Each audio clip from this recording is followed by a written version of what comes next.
सलामती हो उन आँखों पे जो हिदायत पे नज़रें जमाए बैठी हैं और उन कानों पे जो ज़िक्र खैर पे मुंतज़िर रहते हैं। आपका होस्ट और दोस्त हुसैन आज फिर आपकी आवाज़ के एक नए पॉडकास्ट में आपका वेलकम करता है। और हमारे पास इस वक्त बहुत नामचीन एक मेहमान हिमाचल प्रदेश से यहाँ पे जुड़े हैं। हॉर्टिकल्चर मिनिस्टर हैं, इनके पास रेवेन्यू और ट्रैवल एंड पब्लिक अलायंसेस ये सारी चीज़ें हैं। और हिमाचल प्रदेश से सर हमारे साथ इस वक्त मौजूद हैं यहाँ पे और हमारे साथ अपना इम्पोर्टेंट टाइम दे रहे हैं। और इनका नाम है Jagat Singh Negi ji. Sir most welcome to the आपकी आवाज़ शो। धन्यवाद सर, कैसे हैं? First class. सर आप ये बताएं मुझे सबसे पहले कि अभी जो टाइम चल रहा है तो आपका as you are in horticulture, तो उसके बारे में थोड़ा सा हमें व्यूअर्स को बताएं कि क्या प्रोग्रेस है, क्या चीज़ें। जैसे कि आपको मालूम ही है कि हिमाचल प्रदेश जो है फलों का जी स्टेट माना जाता है और विशेषकर सेब को लेकर जी जी हिमाचल की इकोनॉमी जो है करीब सेब खाली जो है इसकी कोई 5,000 करोड़ की इकोनॉमी है। जी जी और लंबे अरसे से हिमाचल के बागवानों ने उत्तम क्वालिटी के सेब जो है उगाए हैं। जी जी जी आज सेब के लिए बहुत सारी चैलेंजेस है इसकी बागवानी के लिए। जी जी विशेषकर एक जो केंद्र सरकार की नीति बनी है जी जिसमें फ्री ट्रेड एग्रीमेंट किया है इन्होंने। अभी आपने पीछे देखा होगा, पहले जो है ये जो फ्री ट्रेड एग्रीमेंट के बजाय जो बाहर से जितने भी आयात करते हैं जी जी उसके ऊपर एक ड्यूटी लगती है इसके ऊपर। ओके। वो किसी समय में हमारे जब कांग्रेस की दिल्ली के अंदर सरकारें रही उस समय 100% ड्यूटी था इस पर। फिर बाद में ये घट के 75% आया। जब से भाजपा के अंदर में आई है इन्होंने उस 75% को भी घटा के 50% पे लाया। एग्जैक्टली। और अभी जो कुछ महीने पहले न्यूजीलैंड के साथ एक करार हुआ जिसमें इसको जो है घटा के 25% पे लाया। इसका नतीजा ये हुआ कि न्यूजीलैंड का जो सेब है सारा का सारा जो है हिंदुस्तान में डंप किया जाएगा, जिससे न केवल हिमाचल प्रदेश को नुकसान होगा बल्कि हमारे पड़ोसी राज्य जहाँ पर सबसे ज़्यादा सेब अगर आज देश के अंदर है तो वो जम्मू कश्मीर का है। बिल्कुल। और फिर साथ में उत्तराखंड का है। अब तो नॉर्थ ईस्ट के स्टेट्स भी सेब की जो है खेती कर रहे हैं। जी। तो हम सबको बहुत बड़ा नुकसान जो है ये जो FTA फ्री ट्रेड एग्रीमेंट हुआ है उससे हो रहा है। और अभी हाल में ही जो है USA के साथ ट्रंप ने तो कर दिया कि बिल्कुल जो है फ्री सारा वहाँ का कृषि उत्पाद है, बागवानी उत्पाद है, सारा बिल्कुल फ्री आएगा, इधर कोई ड्यूटी नहीं होगा। अब जब वो इतना माल यहाँ डंप करेंगे तो बागवानी में तो फर्क पड़ेगा ही पड़ेगा, बहुत इफेक्ट। और जो कृषि उत्पाद है, डायरी उत्पाद है, उसमें बहुत ज़्यादा नुकसान आने वाले समय में होना है। $500 बिलियन की बात हो रही है ट्रेड करने का, USA जो कर रहा है, ट्रंप जो कर रहा है। तो हमने तकरीबन जो है इनके सामने हमने घुटने टेक दिए हैं।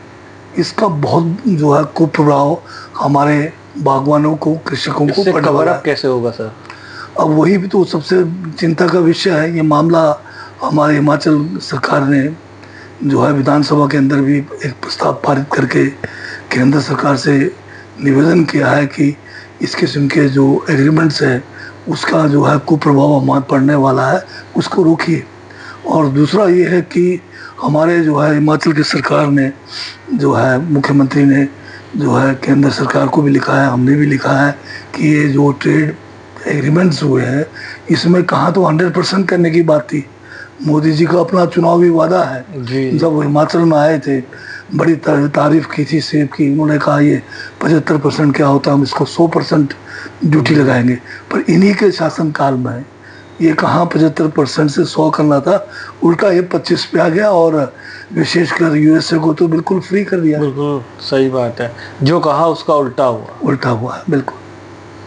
तो सर अभी एप्पल फार्मिंग के लिए तो ये मशहूर है ही, और उसके साथ साथ अभी मतलब और भी इनके मतलब जो भारतीय जनता पार्टी से जो भी चीज़ें आई या मोदी जी की जो भी फिनोमिनल रेट्स पे आपका कहने का मतलब यही है कि उस पर खरे नहीं उतरेंगे। ये बोलते कुछ है और करते कुछ हैं। और हमें तो विशेषकर अगर बागवानी को लेके बहुत बड़ी चिंता है जी। और यही हमारे एक, क्योंकि इंडस्ट्रीज हमारे हिल स्टेट्स में नहीं है, एक जो है फलों के ऊपर ही हमारा सारा जो है। और भी फ्रूट्स पे सर इफेक्ट आया होगा सभी पे, मतलब सभी रहेगा इसमें। अभी तो सेब की बहुत ज़्यादा खेती होती है, जी, बाकी जी। दूसरे फल भी जो हम उगा रहे हैं उसके ऊपर भी जो है बहुत बड़ा फर्क पड़ेगा जब आपने एग्रीमेंट्स फ्री कर दिए हैं उधर से, जी जी जी। तो उससे फर्क पड़ेगा ही पड़ेगा।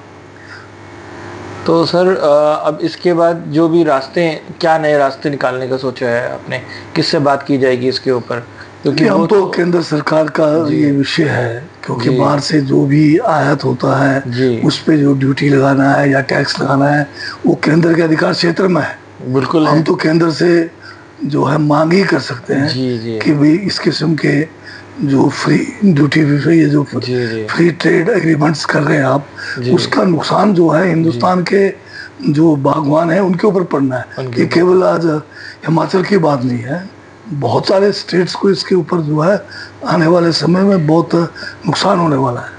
और कौन कौन सी सर हिमाचल प्रदेश में ऐसी चीजें जिन पे ध्यान देना चाहिए जो अभी इनका अभी सबसे बड़ी बात जो हुई है कि हिमाचल जैसे जो पहाड़ी राज्य हैं जिनके इंडस्ट्रीज नहीं है या जी। उनके पास सोर्स कोई नहीं है इनकम का, इसके लिए हमारे भारत के संविधान में जी एक जो आर्टिकल 271 है जी उसमें ये प्रावधान किया हुआ था कि जो भी हमारा राजस्व घाटा होगा घाटा हुआ वो जो अनुदान के रूप में देंगे। जी अभी पिछले बार तक मिलता रहा, इस बार जैसे ही नया ये जो बजट आया जी 26-27 का, इसमें इन्होंने जो है जो राजस्व घाटा अनुदान था, जो रेवेन्यू डेफिसिट ग्रांट जिसको कहते हैं, जी उसको बिल्कुल ख़त्म कर दिया। और उसको ख़त्म करने से हिमाचल जैसे जो और नॉर्थ ईस्ट के स्टेट्स हैं जी और जहाँ पर इंडस्ट्रीज़ नहीं है, तो उनको से हिमाचल प्रदेश जैसे पहाड़ी राज्य हैं, यहाँ पर भारत के संविधान में जी जो है प्रावधान है 271 अनुच्छेद है, जिसके तहत जो ऐसे स्टेट्स हैं जहाँ पर अपना कोई इनकम का जरिया नहीं है, जैसे जी। इंडस्ट्रीज नहीं है या दूसरी सुविधाएं नहीं है, जी उनको केंद्र सरकार जो है विशेष अनुदान देते हैं। जी जितना भी साल का खर्चा हुआ उसमें जो भी कमी है वो केंद्र सरकार ग्रांट के रूप में देती है, जिसको राजस्व घाटा अनुदान कहते हैं। ओके। और ये जो है 1952 से मिलता रहा है और अभी तक संविधान में इसका प्रावधान है, परंतु जो 15th के बाद जो 16th फाइनेंस कमीशन बिठाया इन्होंने, जी उसके रिकमेंडेशन इन्होंने, लेकिन कमीशन तो इनका है और उसके बाद इन्होंने उसको जो है बंद कर दिया है, ओके। जिससे हिमाचल को हर साल 10,000 करोड़ का नुकसान होना है। ओफ। और उससे हिमाचल की जो अर्थव्यवस्था है उसको पूरी तरह से छानबीन कर दिया है। तो ये एक केंद्र सरकार ने हमारे साथ बहुत बड़ा नुकसान किया है, बिग लॉस।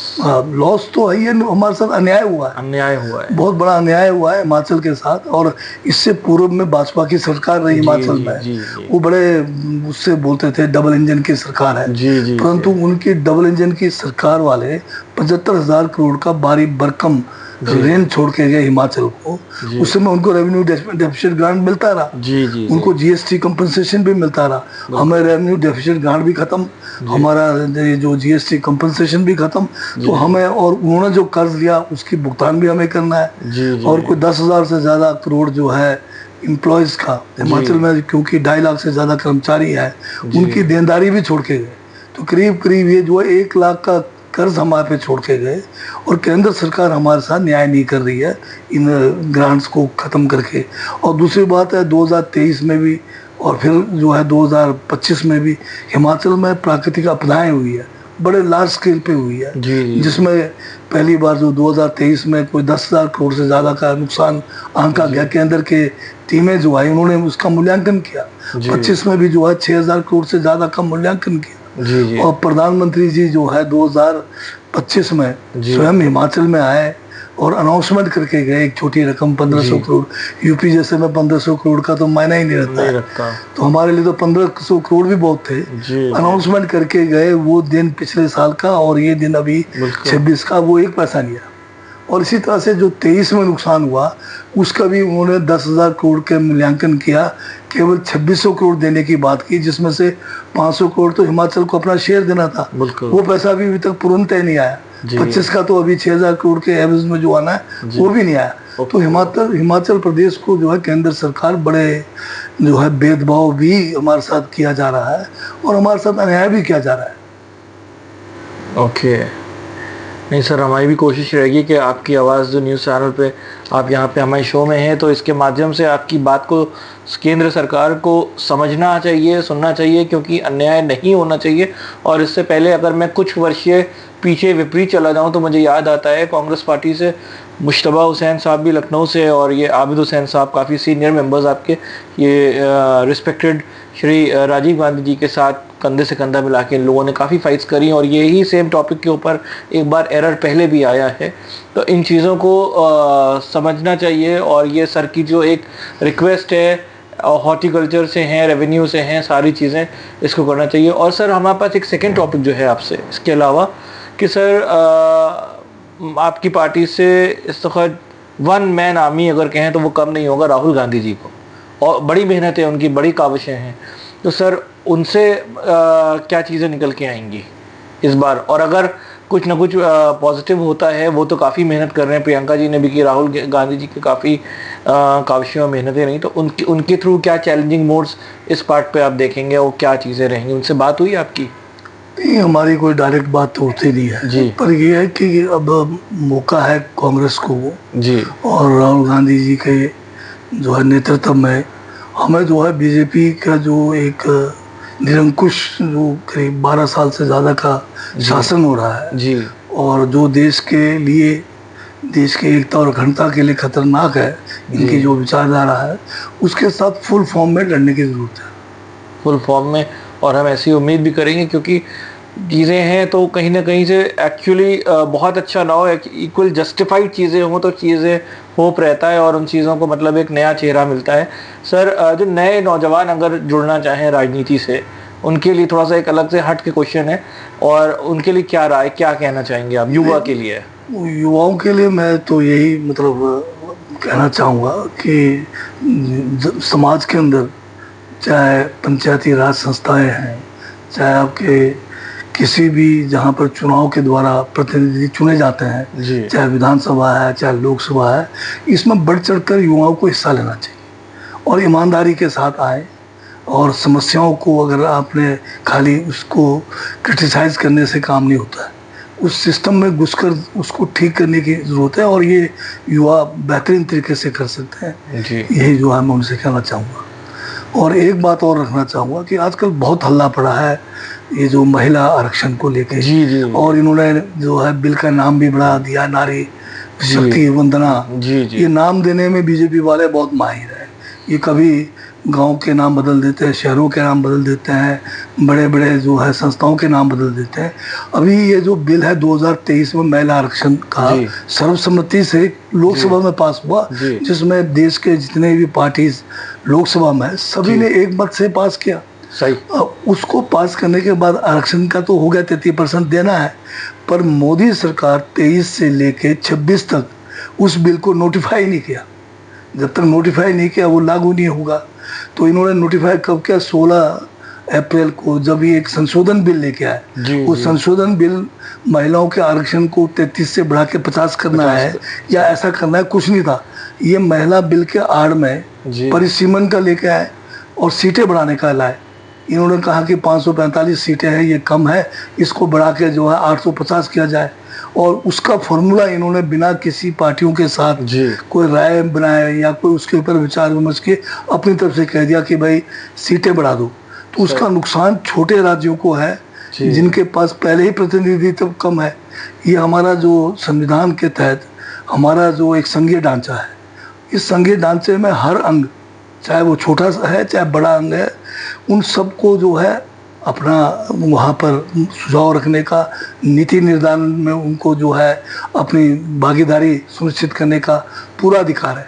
अब इस किस्म से आप मनमानी तरीके से सीटें बढ़ाओगे और अपने जो जहाँ से आपको जीत मिलती है उनके सीट बढ़ा के बाकी जो हमारे संघीय ढांचे के प्रदेश है उनको उस भागीदारी से वंचित करोगे।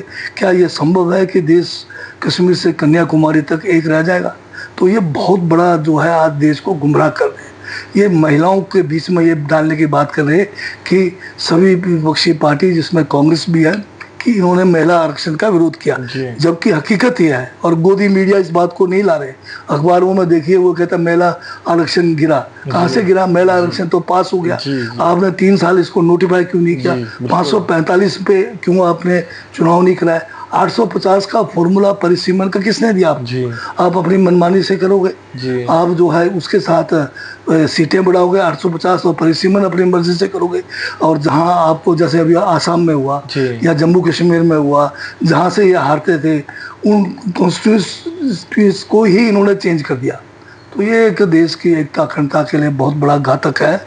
और जिस तरह से प्रधानमंत्री जी 8 बजे जो है आकर, हमने सोचा कोई राष्ट्र के हित में बात करेंगे, एक चुनाव को ध्यान में रखते हुए उन्होंने भाषण दिया। जो अभी वेस्ट बंगाल में और आपके जो है जी, तमिलनाडु में चुनाव हो रहे जी। हैं, ऐसे समय में इस किस्म के भाषण, और वो भी राष्ट्र के संबोधन में, जी, करोगे, जी। और आप सारा दोष जो है गलत मतलब गुमराह करोगे। जी, जी। ये इस देश के लिए जो है, इसके देश की एकता अखंडता के लिए जो है अच्छा नहीं है, बल्कि ये देश को कमजोर कर देश की एकता को खत्म करने की बात होगी। ये मेंटालिटी को कहीं ना कहीं से डाइवर्ट करने का काम। डाइवर्ट करने का इनको जो है, इन्होंने जो है सोची समझी तरीके से इसको जी। लाया। इन्होंने कहा अगर ये पास हो जाए तब भी बल्ले बल्ले है, जी। अगर पास नहीं होगा तब भी ये जो है लोगों को गुमराह करने में तो माहिर है। जी। एक भी अखबार जो है, जो नेशनल जो प्रिंट मीडिया है, सही पिक्चर नहीं दे रहा है। गोदी मीडिया ने तो देने ही नहीं है। तो ये असली बात यह है, महिलाओं का आरक्षण 33% सबने साथ दिया। जी, जी। पर जिस तरीके से ये जो है लागू करने की बात कर रहे हैं सीटें बढ़ाकर, वो जो है एक किस्म से असंवैधानिक है, और वो नीति निर्धारण भी नहीं हुआ है, अनैतिक तरीके से वो कर रहे हैं। जी। तो ये गुमराह महिलाओं को नहीं होना है। बीजेपी से गुमराह होने की किसी को ज़रूरत नहीं है, हकीकत जानने की सबको ज़रूरत है। हकीकत यह है कि महिलाओं का आरक्षण 33% खड़ा है, परंतु परिसीमन और सीटें बढ़ाने के लिए इन्होंने जो इसी बिल के अंदर लाया वो बिल्कुल गलत है। चलिए सर, लास्ट में आपकी आवाज़ के व्यूअर्स जो आपको देख रहे हैं, सुन रहे हैं, उनसे क्या कहना चाहेंगे, युवाओं से खास तौर से? युवाओं से तो जैसे मैंने कहा कि क्रिटिसाइज करना है जी। वो अलग बात है, परंतु सिस्टम में जाकर जी। खुद भी उसकी भागीदारी सुनिश्चित करें कि किस तरह से, चाहे करप्शन का मामला है, चाहे यहाँ पर विचारधारा की बात है, चाहे देश की एकता और अखंडता को आगे बढ़ाना है, उसमें बढ़ चढ़ कर हिस्सा लें। Thank you so much for giving your precious time to आपकी आवाज़। एंड सर, बाकी आप लोग जो हैं आपकी आवाज़ में अगले नए सेशन में हमारे साथ नए पॉडकास्ट पर्सनालिटी यहाँ पे बैठेंगे। कीप वॉचिंग आपकी आवाज़, and if you feel like you can subscribe it. Thank you.